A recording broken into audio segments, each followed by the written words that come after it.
नमस्कार, मैं PM DNS Singh और आप देख रहे हैं कमाल यार। इस वक्त हम बात करने वाले हैं नेपाल की एक ऐसी टेक्नोलॉजी के बारे में जो कि विकसित करने के बाद इस चीज़ से बहुत सारे देश प्रभावित हुए। दोस्तों, बड़ी बड़ी यहाँ पे जो जिसे हम आज कहते हैं कि विश्व शक्ति के रूप में देश हैं, वो भी नेपाल की इस टेक्नोलॉजी बहुत ज़्यादा यहाँ पे प्रभावित हुए। और इसके साथ साथ यहाँ पे अमेरिका ने तो उस टेक्नोलॉजी को अपने घर में पनाह भी दे दी।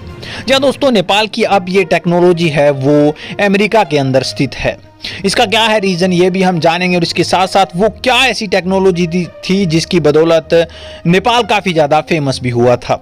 तो वीडियो के अंत तक बने रहिए और अगर आप चैनल पर नए हों तो चैनल को सब्सक्राइब करके बेल आइकन दबा लीजिए ताकि आपको अगला अपडेट भी सबसे पहले मिल सके। चलिए वीडियो को शुरू करते हैं। दोस्तों, ये जो टेक्नोलॉजी है वो एक वेपन टेक्नोलॉजी है। मैं आपको बता दूं कि नेपाल के जो सैनिक हैं वो हमेशा से ही बहादुर रहे हैं और किसी भी युद्ध की अगर बात की जाए तो वो इतने बहादुरी से लड़े हैं कि उनके किस्से हर समय आपको सुनने को मिल जाएंगे।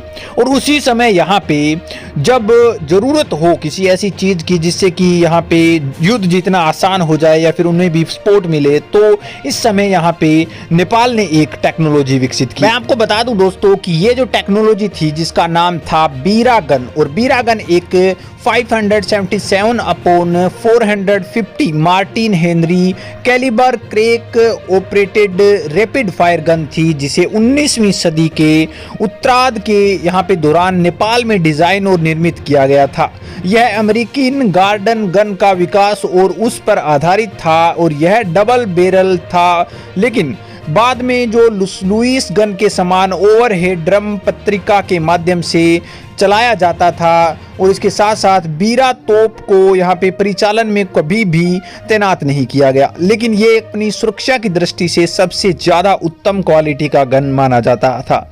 मैं आपको बता दूं कि नेपाली जनरल जो गेहेंद्र शमशेर जंग बहादुर हैं, उनके द्वारा आविष्कार किया गया था इसका। और कुछ मामले ये भी कहते हैं कि अमेरिकी गार्डन ने भी इसका सहयोग किया था। इसके अंदर जो यहाँ पे बेयरिंग था, हेड क्रैक फायरिंग के अंदर जो बेयरिंग लगा होता है वो एंटी क्लॉकवाइज घुमाया जाता था, जो कि इस गन की एक और विशेष खास बात थी। और गेटलिंग गन और नोर्डले फोर्ट गन जैसी अधिकांश अन्य मैकेनिकल गन के सामान्य क्लॉकवाइज रोटेशन की तुलना में अधिक विश्वसनीय था इसका जो रोटेशन था वो। और बीरा गन्स का निर्माण लगभग 1896 से 97 में कर लिया गया था और ये सचमुच हाथ से बनाई गई थी, जिसके कारण यहाँ पे बहुत से देश इससे प्रभावित हुए थे। और नेपाल की जो टेक्नोलॉजी हाथ से बनाने की टेक्नोलॉजी है, इससे काफ़ी ज़्यादा सुरक्षा भी मिली थी।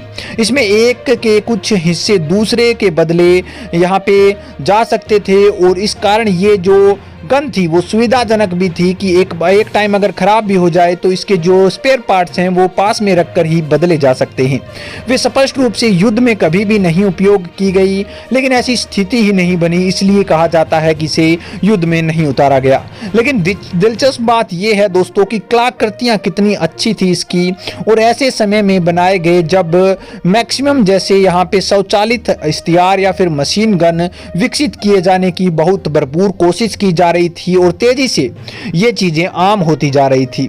इस समय एक ऐसी गन का निर्माण करना जो कि विश्व भर में प्रसिद्ध भी हुई, और इसके अंदर सबसे बड़ी क्वालिटी की बात ये थी कि ये अभी जो AK-47 है उसकी तरह यहाँ पे लार्ज नंबर ऑफ रोंद या फिर ऐसे कहें कि गोलियां दागी जा सकती थी, जिसके ऊपर एक बैरिंग लगा होता था जो घुमावदार घूमता था और एक के बाद एक गोली को यहाँ पे स्पेंड करता था, या फिर ऐसे कह सकते हैं कि जो फायर के लिए छोड़ता था, जिसकी बदौलत यहाँ पे ये गन इतनी आसान थी कि एक बार गोली डालने के बाद आप काफ़ी समय तक इससे फायरिंग भी कर सकते थे। और इसके साथ साथ सबसे बड़ी क्वालिटी मुझे इस बात में लगी कि ये जो गन थी वो हाथ से निर्मित थी, और इसकी सबसे बड़ी दूसरी क्वालिटी मुझे ये लगी कि इस गन से यहाँ पे जो सर्विस है या फिर कोई भी खराबी दिखे तो जो चलाने वाला होता है वो इस गन के बारे में जानता भी होता है और वो भी आसानी से इस गन की रिपेयरिंग कर सकता था।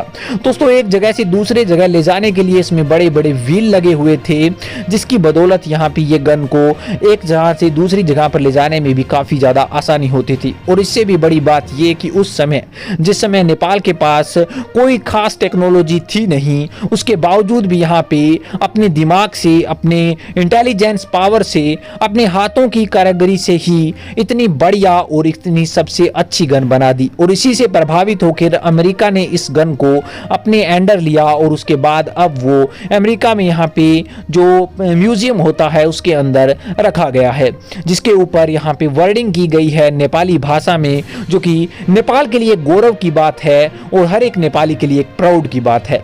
दोस्तों, आपका क्या कहना है इसके बारे में? अपने विचार कमेंट सेक्शन में जरूर लिखिए। चलिए आज के लिए इतना रखते हैं, आगे कोई नया अपडेट मिलता है फिर आपके सामने जरूर। वीडियो को लाइक कीजिए, शेयर कीजिए और अगर आप चैनल पर नए हो चैनल को सब्सक्राइब करके बेल आइकन दबा लीजिए ताकि आपको अगला अपडेट भी सबसे पहले मिल सके।